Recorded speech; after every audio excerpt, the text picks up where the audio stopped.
මගේ ප්‍රේමාන්තයනි ශදෝත්‍රීත්වයේ මංගල්‍ය ශදෝත්‍රීත්වයේ මංගල්‍ය කියද්දී සාමාන්‍යයෙන් දේශකයන් දේශනා කරන පියතුමන්ලා අමාරු වැටෙන මංගල්‍යයක් විදිහට තමයි සැලකන්නේ. හැබැයි අභිරහසක් ශදෝත්‍රීත්වය කියලා කියද්දී අභිරහස මතක තියාගන්න අභිරහසක් කියලා ඒක තේරුම් ගන්න බෑනේ කියලා අයින් කරන්න අපිට බෑ. අපි ඒක තේරුම් ගන්න අභිරහස තේරුම් ගන්න බැරි දෙයක් නෙමෙයි. තේරුම් අරගෙන ඉවර කරන්න බැරි දෙයක්.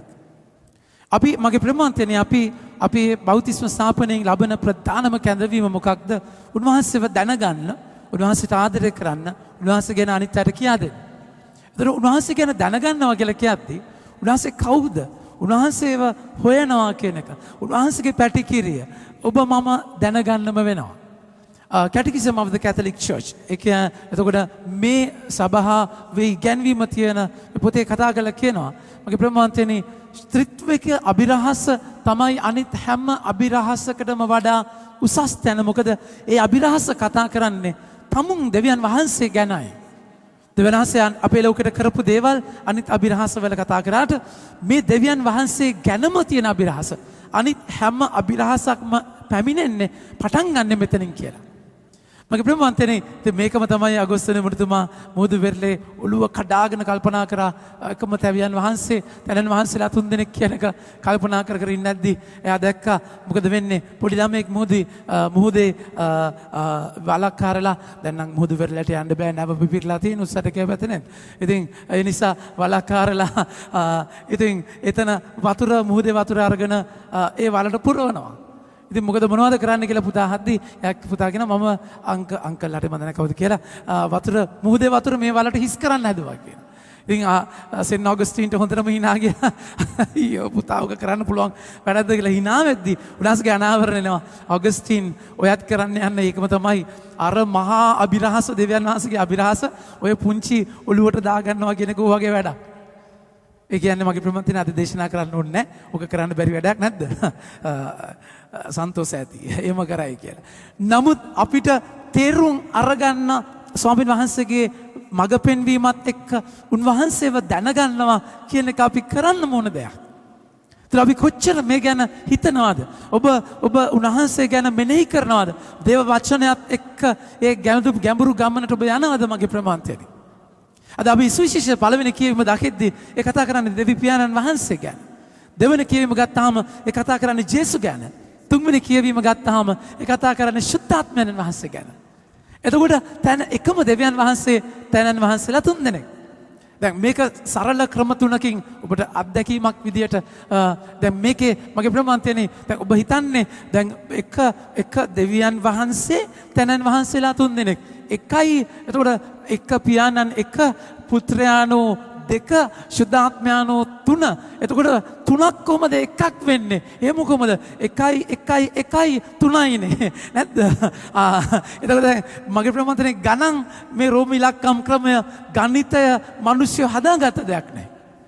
උන්වහන්සේ ඊට වඩා උන්වහන්සේව ගණිතමය ප්‍රමේයයකට දාන්න අපිට පුළුවන්ද? ඉතින් දරුවෙක් ඇවිල්ලා මගෙන් අහනවා අම්මයි තාත්තයි පුතයි දුවයි කී දෙනෙක්ද කියලා. අම්මයි තාත්තයි පුතයි දුවයි. මං කිව්වා 4යි කියලා. නෑ 4යින් මේ 3යි. මං කිව්වා කොහොම 3 වෙන්නේ? අම්මයි තාත්තයි පුතයි දුවනවා. දුවයි. ඒකයි කියලා 3. ඉතින් එහෙම මගේ ප්‍රමාන්තනේ ඔබට ස්වාමින් වහන්සේව ගණිතමය ප්‍රමේයකට දාන්න බෑ. ගණිතයේ එහා උන්වහන්සේ ඉන්නේ. ඊළඟ සරල උදාහරණය. මේ ත්‍රිත්වය ගැන කතා කරද්දී අපි බයිබලයේ සරලව අපි තේරුම් ගන්නවා නම් මගේ ප්‍රමාන්තනේ ඒක හරියට එතන එකම දෙවියන් වහන්සේ තැනන් වහන්සේලා තුන් දෙනෙක් කියලා කියද්දී හරියට H2O වගේ ජලය අපි දකිනවා ෆ්‍රිජ් එකේ දාද්දී ඒක ඝන වෙනවා. ඒක එළියට ගත්තාම ද්‍රව වෙනවා. රත් කරද්දී මේ කාලේ හිමාලය අල්ලන්න වෙනවා නැද්ද? කොරෝනා වලට රත් කරද්දී හිමාලය වෙනවා. ඝන ද්‍රව වායු එකම H2O ස්වභාවයන් තුනක. ඔබ කොණ්ඩේ ගොතලා තියෙනවා නම් තේරුණාද කියන ගොතපු කොණ්ඩයක් බැලුවයින් පස්සේ පේන්නේ එක කැරැල්ලක් විදිහට. හැබැයි එක කැරැල්ලක් වුණාට ඒ කොණ්ඩේ ගැලවුවයින් පස්සේ කැරලි තුනක් තියෙනවා. ඒ කැරලි තුන ඇඹරිලා තමයි කොණ්ඩයක් හැදෙන්නේ. පේන්නේ එක කොණ්ඩයක් විදිහට. හැබැයි කැරලි තුනක් එකම දෙවියන් වහන්සේ තැනන් වහන්සේලා තුන් දෙනෙක්. අවසාන විදිය. ඔබ එක සිදු පවුරුතුමාගේ අත්දැකීමත් එකයි ගන්න. ඒ කියන්නේ ස්වාමින් වහන්සේ හිස වෙනවා. පියාණන් වහන්සේ හිස වෙද්දී ඒ හිසේ තීරණ ගන්නේ සැලැස්ම හදන්නේ දෙවි පියාණෝ. ඒ සැලැස්ම ප්‍රකාශ කරන්නේ ජේසු. ප්‍රකාශ කරන දේ ක්‍රියාත්මක කරන්නේ ජේසු කියන්නේ වචනය වගේ. මුඛය වගේ. ක්‍රියාත්මක කරන්නේ දෑත් අත් දෙක ශුද්ධාත්මයන වගේ. ඒ ක්‍රියාකාරී බලය මගේ ප්‍රේමවන්තයනි. ඉතින් මගේ ප්‍රේමවන්තනි මේ දෙවියන් වහන්සේ එකම දෙවියන් වහන්සේ තැනන් වහන්සේලා තුන් දෙනෙක්.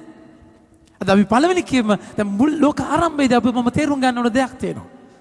දැන් ඔබට දැනට මේ එපා වෙලක් දන්නේ නැද්ද? නමුත් මේක අපි ඉගෙන ගන්න ඕනේ. ලෝක ආරම්භයේදී අපි දකිනවා ලෝක ගැලවීම ඉතිහාසයේ එයාලා බහුදේවවාදය ගස් ගල් ඉර හඳ හැම දෙවි දේවතන්ද බාල් අශේරා මේ වගේ බහුදේවවාදයක නමස්කාර කරද්දී ඊශ්‍රායල් ජනතාවව දෙවියන් වහන්සේ තෝරගන්නවා තෝරාගත්ත ජනතාව විදියට. ඒතර ඊශ්‍රායල් ජනතාව දකින්නේ එකම දෙවියන් වහන්සේ. එකම දෙවියන් වහන්සේ. මගේ ප්‍රමාන්තයනේ මේ එකම දෙවියන් වහන්සේ අපි දකිනවා ජනතාවත් එක්ක සම්බන්ධ වෙච්ච විදිහ කියවීම එක්ක. ජනතාවත් එක්ක බද්ධ වෙච්ච විදිහ. දැන් මෙතනයි ඔබ මම අයිති කරගන්න තියෙන්නේ. උන්වහන්සේ එකම දෙවියන් වහන්සේ තැනන් වහන්සේ තුන් දෙනෙක් මේ උන්වහන්සේව දැනගන්නේ උන්වහන්සේට ආදරය කරන්න. ඒ තැනන් වහන්සේලා තුන් දෙනා එකම දෙවියන් වහන්සේ. අද උපති කතාපොත ජෙනසිස් උපති කතාපොතේ අපි දකිනවා බලන්න මනුෂ්‍යව මවන සිද්ධියේදී දෙවියන් වහන්සේ කතා කරලා කියනවා 26 වෙනි වගන්තියේ ඉන්පසු දෙවියන් වහන්සේ අපගේ ස්වරූපය අනුව අපගේ සමානත්වය ලෙස මනුෂ්‍යයා මවමු. ඒ කියන්නේ අපේ මගේ නෙමෙයි අපේ පියාණෝ පුත්‍රයාණෝ ශුද්ධාත්මයාණෝ. මගේ ප්‍රමාන්තයනේ ගොඩාක් වෙලාවට සමහර මූලධර්මවාදී සභාවන් පිළිගන්නේ නැහැ. ජොක් වහන්සේගේ සාක්ෂිකාරයෝ වගේ අය. ඒගොල්ලෝ එකම දෙවියන් වහන්සේ ජේසු දෙවියන් වහන්සේ කියලා පිළිගන්නේ නැහැ. ජෝම්තුමාගේ සුවිශේෂයේ ප්‍රලෝගයේ පූර්විකාවේ අපි දකිනවා දෙවියන් වචනයානෝ මවනු ලද්දාහ කියලා කියන වචනය අරගෙන ඒ වගේම මගේ ප්‍රමාන්තයනේ පියාණන් වහන්සේ මට වඩා උතුම් කියලා ජේසු කියන වචනය අරගෙන එයාලා කියනවා ජේසුව මැව්වා කියලා. මේ ඇවිල්ලා ජේසුගේ මනුෂ්‍යත්වය ගැන කතා කරන්නේ. දේවත්වය ගැන නෙමෙයි. එයාලා පටලගෙන තියෙන්නේ. එතකොට එතනදී මගේ ප්‍රේමාන්තයනි උන්වහන්සේ පියාණන් වහන්සේ ඒ ජනතාවත් එක්ක ක්‍රියා කරපු විදිහක් තියෙනවා. ජනතාවත් එක්ක ක්‍රියා කරපු විදිහක්. උන්වහන්සේ කතා කරලා කියනවා ගිනි මැද ප්‍රකාශ වෙච්ච ස්වාමීන් වහන්සේ. උන්වහන්සේ කතා කරද්දී කාටද ජීවත් වෙලා ඉන්න පුළුවන්? ඊශ්‍රායල් ජනතාව විතරයි ඩිරෙක්ට්ලි උන්වහන්සේ ප්‍රකාශනය අයිති කරගත්තේ. අද පළවෙනි කිවීම අපි දකින්නේ ඒකයි. පළවෙනි කිවීම උන්වහන්සේ දයාබරව අපිට කතා කරලා කියනවා 33 ගින්න මැද සිට කතා කළ දෙවියන් වහන්සේට සවන් දුන්නාක් මෙන් කිසියම් සෙනගක් උන්වහන්සේගේ හඬට සවන් දී ජීවත්ව සිටීද. ඒකයි මගේ ප්‍රමාන්තයනේ යෙසායා කෑ ගහලා අඬන්නේ මම මැරෙයි ස්වාමීන් වහන්සේ ප්‍රකාශ වෙද්දී. ඊශ්‍රායල් ජනතාවට කතා කරලා කිව්වා ඊශ්‍රායල් ජනතාව ස්වාමීන් වහන්සේට කතා කරන්න එපා. මෝසස් තහගෙන ඇවිල්ලා අපිට කියන්න අපිට දරන්න බෑ ඒ හඬ. ඒ දෙවියන් වහන්සේ ජනතාවට කතා කරා. ගින්න මැද කතා කරා. ඒ යාවේ දෙවියන් වහන්සේ අද ඔබට මට ගින්න මැද කතා කරනවා.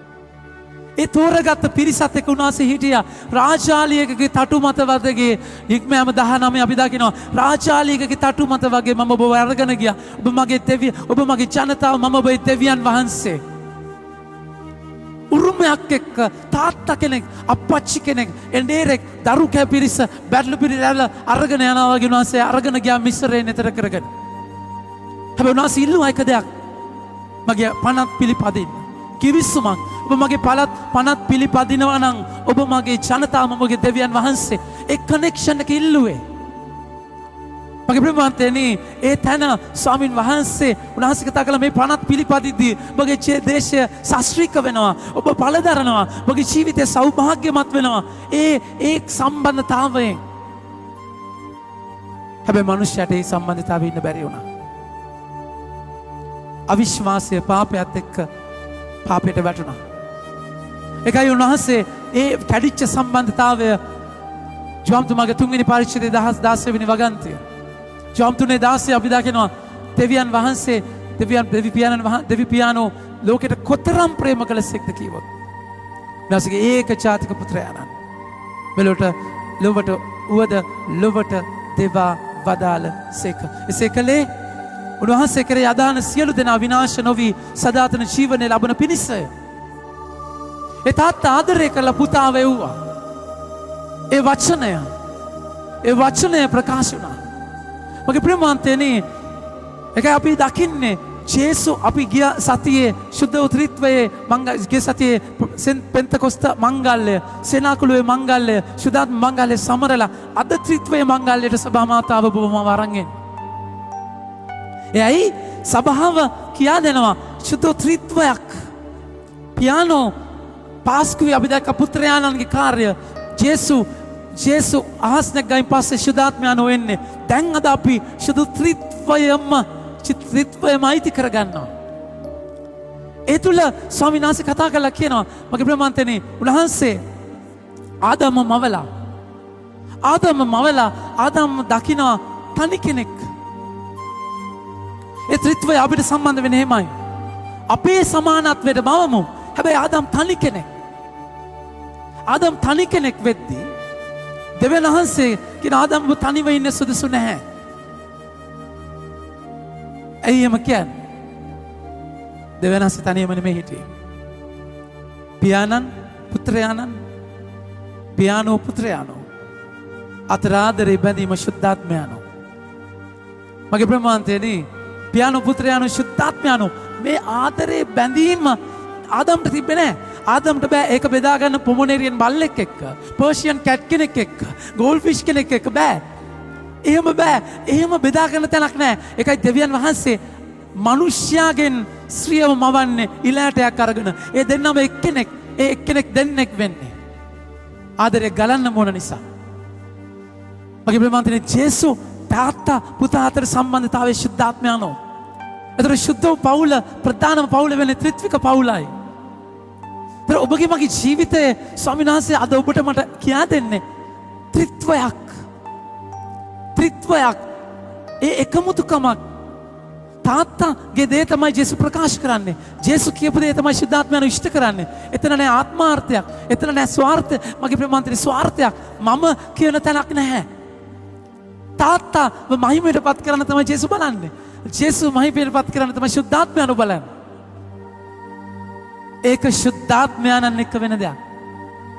ඔබගේ මගේ බැඳීම අතර ශුද්ධාත්මයන්ව ඉන්නවා නම් මගේ ප්‍රේමන්තනේ මම ගැන හිතන්නේ නැහැ. ඒකයි තමකම නසා තම කුරුසිය දරාගෙන ඉන්න කියලා ජේසු කියන්නේ. මගේ ගෝලයක් වෙනවා නම්. කියන්නේ මම කියන කෙනා නැති වෙන්න ඕනේ. මම ජීවත් වෙන්නේ අනිත් කෙනා උදෙසා. ඒකයි අගපේ ලව්. අගපේ ආදරයක්. ඒ කියන්නේ self giving. මාව කඩලා මම ආදරය කරන්නේ. ශුද්ධ ත්‍රිත්වයේ මේක තියෙන්නේ. නැසේ මිනිස්සයව මැව්වේ එවැනි සම්නිදියාවක ජීවත් වෙන්න. මේ ගොඩාක් වෙලාට අද අපි කුලල් කා ගන්න විදිය. අද අපි මරා ගන්න විදිය. මගේ ප්‍රේමන්තේනි ඒක ඒ තැනදී වෙනම පොලරයිසේෂන්. ඒ කියන්නේ වෙනම එක අන්තවලට ගිහිල්ලා තනි වෙච්ච තැනක. දැන් සමාජයේ තාක්ෂණයේ ඉඳන්ම බව තනි කරන තැනකට අරගෙන ආවිලා තියෙනවා. ඉස්සර තිබ්බ ගෙදර එක ෆෝන් එකයි හැමෝම කතා කරේ ඒ ෆෝන් එකේ. දැන් එක ෆෝන්. ඒ ෆෝන් උත් අතර එක එක්කෙනාට එක ෆෝන්. තේරෙනවද කියන එක? ඒ කියන්නේ හොර ෆෝන් එකක් තියෙනවා වෙනම එකක්. සාමාන්‍ය පාවිච්චි කරන තව ෆෝන් එකකුත් තියෙනවා. ඒ තනි වෙච්ච අත්දැකීම. මගේ ප්‍රේමන්තයනි ශුද්ධ දෙවියන් වහන්සේ ඔබ මැව්වේ ඒ කාරණාවත් එක්ක. එනිසා උන්වහන්සේ අද වචනේ කතා කරලා කියනවා මේ ත්‍රිත්වික අයිතියක්. තාත්තගේ කැමැත්ත ජේසු කරා ඔබ මම අවිශ්වාසවන්ත වෙද්දී ජේසු ඇවිල්ලා ඒ කැමැත්ත ඉෂ්ට කරා. ඒ කැමැත්ත ඉෂ්ට කරේ තේරුමක් එක්ක. එක ජුවාම් 4 වෙනි පරිච්ඡේදයේ 10 වෙනි වගන්තිය බලන්න. එක ජුවාම් 4 වෙනි පරිච්ඡේදයේ 10 වෙනි වගන්තියේ ස්වාමීන් වහන්සේ කතා කරලා කියනවා. ප්‍රේමය යන්නේ මා අදහස් කරේ.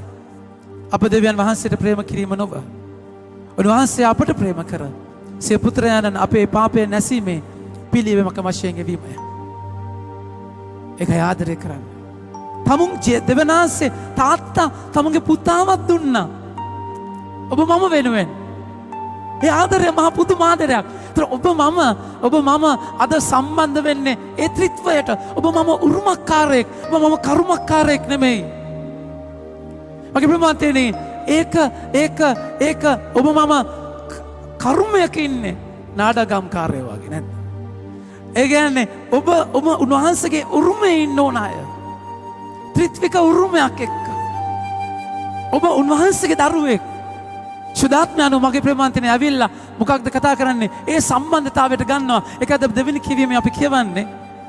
දෙවෙනි කියවීම උන්වහන්සේ අපිට කතා කරලා කියන්නේ දේව ආත්මයන්න් විසින් 14 වෙනි වගන්තිය රෝමාටේ දේවාත්මයන්න් විසින් මඟ පෙන්වනු ලබන්නෝ දෙවියන් වහන්සේගේ පුත්‍රයෝය.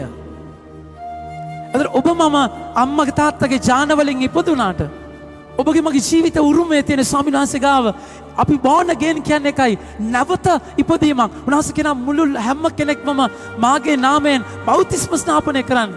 බෞතිස්මයක් කියලා කියන්නේ ගිල්ලන අත්දැකීමක්. ඩිපින් අපි වතුරේ ගිල්ලුවම මැරෙනවා. ගොඩාවයින් පස්සේ අලුත් ජීවිතයක්. මගේ ප්‍රේමන්තනේ මේ අලුත් ජීවිතය නැවත ඉපදෙන්නේ උන්වහන්සේට බද්ධව යාව සම්බන්ධව. ඔබ ජීවත් වෙන්නේ නැතනේ.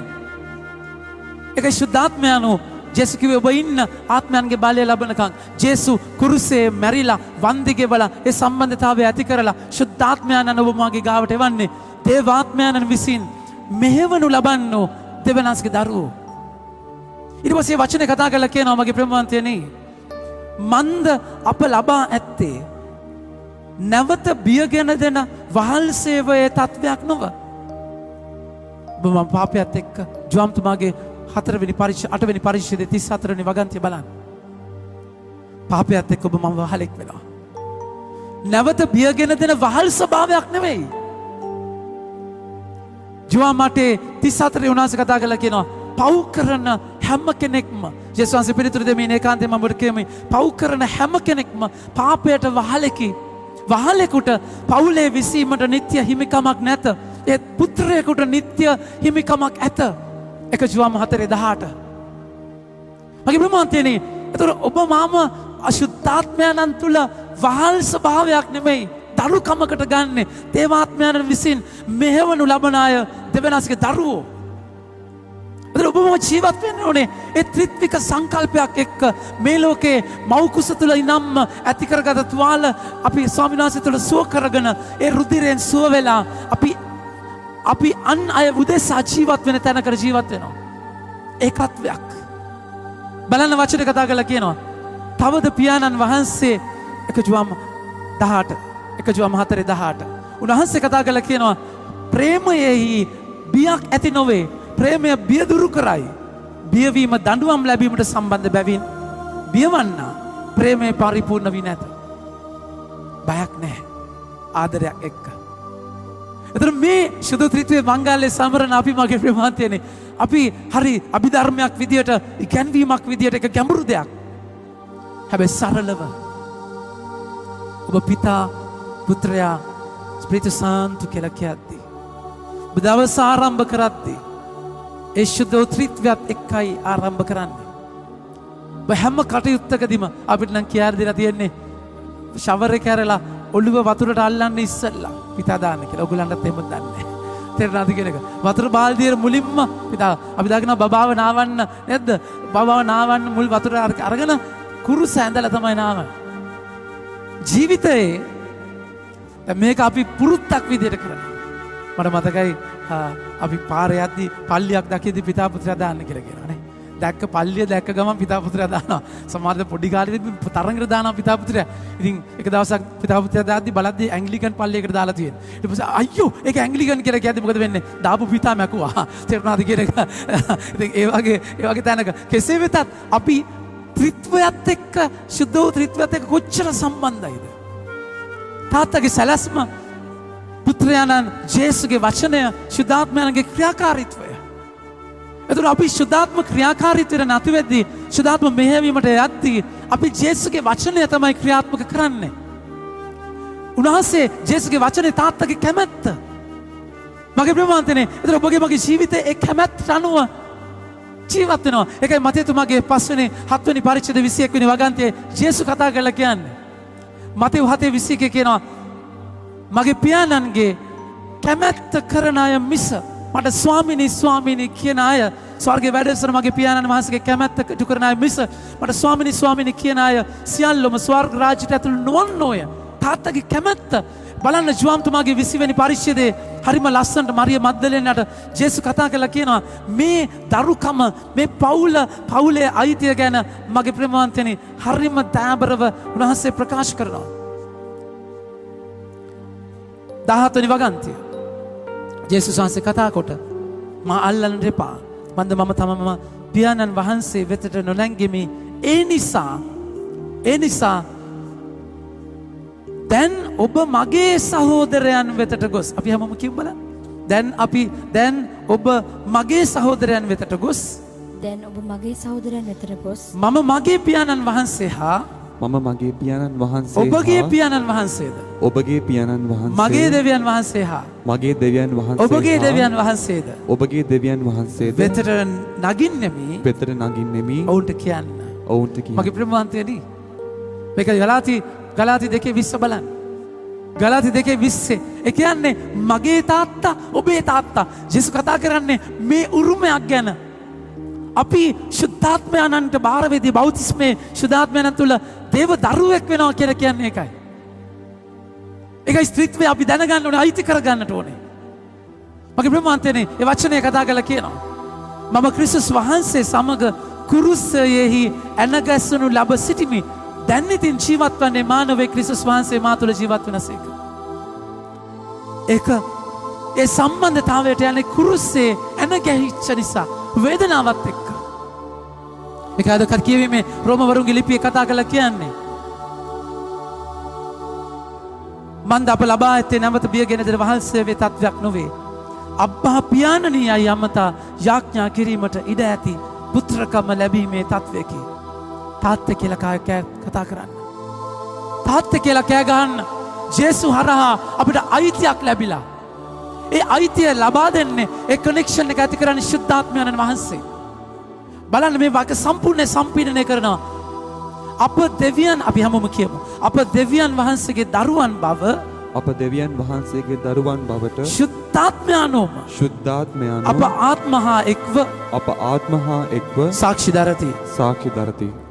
ශුද්ධාත්මයන්ව අපේ ආත්මයට සම්බන්ධ වෙලා අපි දෙව දරුවෙක් කියන එක කියනවා. ඊළඟ වගන්තිය ගන්න. අපි දරුවෝ නම් අපි දරුවෝ උරුමකාරයෝද වම්හ. දෙවියන් වහන්සේගේ උරුමකාරයෝද ක්‍රිස්තුස් වහන්සේ හා සමග හවුල් උරුමකාරයෝද වම්හ. මගේ ප්‍රේමවන්තයනි මේක මොන අයිතියක්ද? එනිසා ඔබ නිකම් පිතා පුත්‍රයා දාද්දී නිකම් පුරුද්දක් විදිහට දාන්න එපා. ඔබ දන්නවද දන්නේ නර්සරි එකේ ටීචර්ස්ලා පිතා පුත්‍රයා දාන්න ඕනේ දකුණු අතින් නෙමෙයි. දන්නවද දන්නේ? වම් අතින්. මොකද දන්නවද? වම් අතින් දාන්නේ දරුවට පේන්නේ දකුණෙන් එතකොට. තේරුණාද? ඉතින් පිතා පුත්‍රයා දාද්දී ඔබ මගේ ප්‍රමාණතනේ මේ ත්‍රිත්වික අයිතිය ශුද්ධාත්මයන්ව හරහා තාත්තගේ කැමැත්ත ජේසුස් එක්ක කරනවා කියන තැනක ඔබ මම සම්බන්ධ වෙනවා. ඒක ජේසුස් එක්ක හවුල් උරුමකාරයෙක්. මේ උරුමයට යන්නේ කොහොමද? ඊළඟ වචනය ගන්න. උරුමයට යන්නේ මන්ද දැන් උන්වහන්සේගේ දුක් විඳීමේ පංගුකාරයන් වීමෙන් අනාගතයේදී උන්වහන්සේගේ මහිමේ පංගුකාරයද වම්ම. දුක් විඳීමේ පංගුකාරයන් ජේසුට සම්බන්ධ වෙන වේදනාවත් එක්ක. බෞතිස්මය එක තැනක් තමකම නසනවා කියන එක. මම ආසදේ අතාරිනවා කියන එක. ජීවිතයේ මරණය කියන එක. වෙන්වීම කියන එක. ඒක උන්වහන්සේගේ මගේ මාත් එක්ක එන්න ඕන නම් කුරුසිය දරාගෙන එන්න වෙන විදියක් නැහැ. එතකොට මගේ ප්‍රේමවන්තයනි බෞතිස්මය පුංචි දරුවා වතුර ටිකක් ඔලුවට දාලා කියන්නේ ඔබ අලුතෙන් ඉපදෙනවා පරණ ස්වභාවයෙන් මැරෙනවා. මේක ජීවිතයේ අපි ප්‍රතිඥා දෙද්දී පාස්කු ඉටිපන්දම අරගෙන අපි යක්ෂයාව සාතන්ව ප්‍රතික්ෂේප කරනවා. ඔහුගේ ක්‍රියා ප්‍රතික්ෂේප කරනවා. තෙවනාසේ විශ්වාස කරනවා. ඒ තල්ව පහනක් වගේ ඔබ මගේ ස්වභාවය දියවිලා පිච්චිලා ඒ වේදනාවෙන් ජේසුට සම්බන්ධ වෙන්න. ත්‍රිත්වයට සම්බන්ධ වෙන දින වේදනාවෙන්. මගේ ප්‍රමාන්තයනේ හැබැයි මතක තියාගන්න. මේ සම්බන්ධතාවය තුළ උන්වහන්සේ මහා උරුමයක් ගැන කතා කරනවා. අද සුවිශේෂී උන්වහන්සේ කතා කරන්නේ ඒකයි. අද සුවිශේෂී උන්වහන්සේ කතා කරලා කියනවා. වචනය කතා කරලා කියනවා බලන්න. ඒ සුවිශේෂය තුළ ශ්‍රාවකයන් 12 දෙනා ජේසුස් වහන්සේ ඔවුන්ට නියම කළ පරිදි ගලිලේ කන්දට ගියහ. උන්වහන්සේ දැක පසඟ පිහිටුවා වැන්දෝය. 18 ජේසුස් වහන්සේ ඔවුන් වෙතට අවුත් කතා කොට අපි හැමෝම කියමු. ස්වර්ගයෙහිද ස්වර්ගයෙහිද පොළොවෙහිද පොළොවෙහිද සියලු බලය සියලු බලය මට පවරා තිබේ. මට පවරා තිබේ. මගේ ආදර ප්‍රමාන්තනේ සියලු බලය ජේසුට පවරලා දී ඉවරයි. එපිස 1:22 බලන්න. සියලු බලය මට පවරලා දී ඉවරයි. ජේසුට බලය පවරලා දී ඉවරයි. මගේ ප්‍රමාන්තනේ අද ඔබ මම ජීවත් වෙන්නට ඕනේ උරුමයත් එක්ක. කොරෝනාවට උඩින් උන්වහන්සේ ඉන්නවා. ඔබගේ ආර්ථික ප්‍රශ්නට උඩින් උන්වහන්සේ ඉන්නවා. ඔබගේ පවුලේ අරගලයට උඩින් උන්වහන්සේ ඉන්නවා. ඔබ පිතා පුත්‍රයා නිකන් ඔය අත යවන රොබෝ කෙනෙක් වගේ යවනවා නෙමෙයි. ජේසු කියනවා තාත්තා මට බලය පවරලා දීලා ඉවරයි. මගේ ප්‍රමාන්තනේ උන්වහන්සේ එපිස 1:22 කතා කරන එකයි.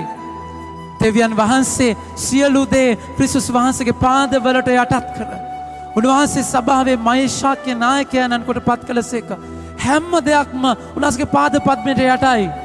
ඒක කොහොමද උනේ? පිලිප්පි 2:6 උන්වහන්සේ කතා කරලා කියනවා. ඒ උසස් කරේ කොහොමද?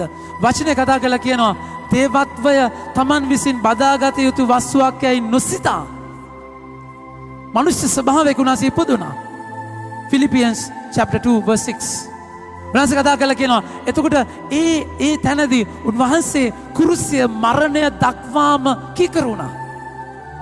කුරුසිය මරණය දක්වාම ඊළඟ වාර්තා ගන්න.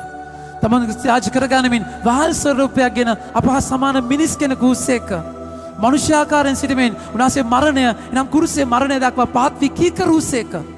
එබැවින් දෙවියන් වහන්සේ උන්වහන්සේ අති උසස් තැනට නංවා සියලු නාමයන්ට වඩා අග්‍ර නාමය උන්වහන්සේට දුන්සේක. උන්වහන්සේගේ බලය පවරලා දී ඉවරයි. ඔගේ ප්‍රමාන්තනේ වචනේ කතා කරලා කියනවා 17 දෙවනි කොටසේ උන්වහන්සේ දැක පසක පිටුව වැන්දෝය. එහෙත් සමහරෙක් අපි හැමෝම කියමු. එහෙත් සමහරෙක් සැක කළහ. ඒ ඔබද?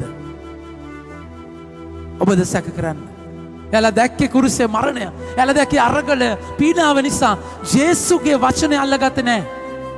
අදාහගත්තේ නැහැ. සැක කරා. සැක කරොත් ඔබ ඉවරයි.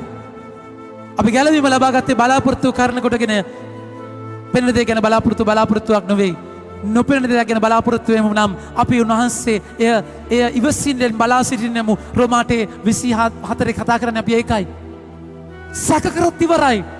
මිනිසා මේ පීඩාව අස්සේ සැක කරන්නට එපා. ඔබ පිතා පුත්‍රයා දාන්නම් වාලේ දාන්නට එපා. ශුද්ධ ත්‍රිත්වික අයිතියක් ලෙස ඔබගේ බෞතිස්ම ස්ථාපනය තුල මම මැරිලා ජම්ම පාපෙන් එතර වෙලා තාත්තට ස්වාමීන් වහන්සේට සම්බන්ධ වෙන අප්පා තාත්තේ කියන පිය උරුමයක් එක්ක ජේසුගේ අත අල්ලගෙන ශුද්ධාත්ම බලයෙන් පිරීලායි ඔබ මම මේ කටයුත්ත කරන්නේ. මගේ ප්‍රමාන්තයනි එනිසයි මේක සභාවේ ප්‍රධානම අභිරහස වෙන්නේ. ජේසුස් අද කතා කරලා කියනවා සියලුම බලය මට පවරා දී තිබේ. යන්න ඔබ බෞතිස්ම ස්ථාපනය කරන්න. ගෝලයන් හදන්න. වචනේ කතා කරලා කියන්නේ ඒකයි. ස්වර්ගයේද පොළවද සියලු බලය මට පවරා තිබේ. එබැවින් ඔබ ගොස් සකල ජාතීන් ගෝලයන් කරන්න. භක්තිවන්තයන් නෙමෙයි මගේ. උන්වහන්සේට ඕනේ ගෝලයෝ. බෞතිස්ම ස්ථාපනය තුල මමත්වය මරලා ස්වාමීන් වහන්සේගේ කැමැත්තට එකඟ වෙන ගෝලයෝ ශ්‍රාවකයෝ යවනු ලබන අය මානුගාමී වෙන්නට කැමති අය තමකම නසා තම කුරුසිය දරාගෙන එන අය නැසිටන ගෝලයන් භක්තිවන්තයන් නෙමෙයි. භක්තිය විතරක් වැඩක් නෑ. භක්තිය කියන්නේ මම ඉන්වර්ටඩ් කමාස් ඇතුලේ කතා කරන භක්තිය. භක්තිවන්තයා සැබෑ භක්තිය තුල උන්වහන්සේට හැමදේම කරයි. හැබැයි වත් පිළිවෙත් වල හිර වෙච්ච කෙනෙකුට වඩා එහා තැනක ගෝලයෙක් ශ්‍රාවකයෙක් උන්වහන්සේ කියන දේ කරන කෙනෙක්. බෞතිස්ම ස්ථාපනය කරන්න පියාණන්ගේ පුත්‍රයාණන්ගේ ශුද්ධාත්මයන්ගේ නාමයෙන් ජේසුස් කියනවා මම ඔබ සමග මම ඔබට උගන් අනකල සියල්ල ආරක්ෂා කරන්න ඔවුන්ට උගන්වන්න. මමද කියන්න මමද යුගාන්තය දක්වා යුගාන්තය දක්වා සදහටම සදහටම ඔබ හා සමග සිටිමි. ඔබ හා සමග සිටි වදාළසේක. වදාළසේක. ජේසුස් ඔබත් එක්ක මාත් එක්ක ඉන්නවා. මගේ ප්‍රේමවන්තයනි උන්වහන්සේ කිව්වා මම යන්න ඕනි ශුද්ධාත්මයන් වෙන්න සදාතරම සිටින පිණිස වෙන සහාය දායකයෙකු ඔබට දෙනවා කියලා. ඒතර ජේසුස් මොකද කරන්නේ? ශුද්ධාත්මයන් මොකද කරන්නේ? ජේසුස් ඔබගේ ජීවිතේ කේන්දරය කරනවා. තාත්තට අබ්බා කියලා කතා කරන්න උරුමයක් ඔබට ලබා දෙනවා. ඒ උරුමය තුළ ඔබ ඒ ශුද්ධාත්ම මෙහෙයවීමත් එක්ක කටයුතු කරනවා. ජේසුස් කියනවා යන්න ලෝකෙට යන්න ඔබ බෞතිස්ම ස්ථාපනය කරන්න මේ ආදරය ඔබ ත්‍රිත්වික අයිතිය තුළ ඔබව සන්නද්ධ වෙලා ඒ ආදරය අනිත් අයට කියන කෙනෙක් වෙන්න බෙදෙන කෙනෙක් වෙන්න උන්වහන්සේව දැනගන්න උන්වහන්සේට ආදරය කරන්න උන්වහන්සේ ගැන අනිත් අයට කියා දෙන්න. මගේ ප්‍රේමවන්තයනි ඔබට මට මේ වගකීම තියෙනවා. එනිසා අද අහන්න උන්වහන්සේ හිස ඔබ මම අවයව ශුද්ධාත්මයානෝ මේ අවයව සම්බන්ධ කරලා උන්වහන්සේගේ අරමුණ ඉෂ්ට කරනවා. ත්‍රිත්වය එකිනෙකා වෙනුවෙන් ජීවත් වෙනවා වගේ මගේ පවුල තුළ මම ත්‍රිත්වික උරුමයක් එක්කද ජීවත් වෙන්නේ. නැද ඒ උරුමය කරුමයක් වෙලාද. මගේ ප්‍රේමවන්තයනි ඒ තුළ අද යාඥා කරද්දී පවුලක් විදියට මම හිතනවා මේ ලොක්ඩවුන් සිටුේෂන් එක වඩ උදව්වක් වෙයි. ඒ ත්‍රිත්වික අයිතිය තුළ ඉන්න තාත්තගේ කාර්යයක් තියෙනවා. අම්මගේ කාර්යයක් තියෙනවා.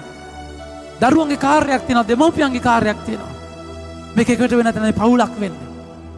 පියාණෝ පුත්‍රයාණෝ ශුද්ධාත්මයාණෝ ශුද්ධාත්ම අත්දැකීම තුළ අපි එක සංඝයක්. අපි මිසම එක සංඝයක්. අපි සමිතිය එක සංඝයක්. ඒ සාංගිකත්වයට එක්ක වැඩ කරන්න. ශුද්ධ ත්‍රිත්වය ඔබට බලය දෙනවා. එනිසා මගේ ප්‍රේමවන්තයනි උරුමය අයිති කරගන්න. ජේසුස් එක්ක හවුල් උරුමකාරයෝ. ඒ උරුමයක් එක්ක ඔබ පුතෙක් දුවෙක් විදියට තාත්තේ කියලා කතා කරන අයිතියක් එක්ක දවස් ආරම්භයේදී පිතාගේ පුත්‍රයාගේ ස්ප්‍රිතු සාන්තුගෙත් කියලා කියද්දී ඒ අවධියට යන්න. දවස් අවසන් කරද්දී ඒ අවධියට යන්න. ස්වාමීන් වහන්සේගේ බලය තුල හැම කාර්යයකදීම ඔබ තනි නෑ. ත්‍රිත්වික පවුලක් ඔබත් එක්ක ඉන්නවා කියලා අයිති කරගන්න අද වචනය ඔබට ආරාධනා කරනවා. පියාණන්ගේද පුත්‍රයාණන්ගේද ශුද්ධාත්මයන්ගේද නාමයෙන් ආමෙන්.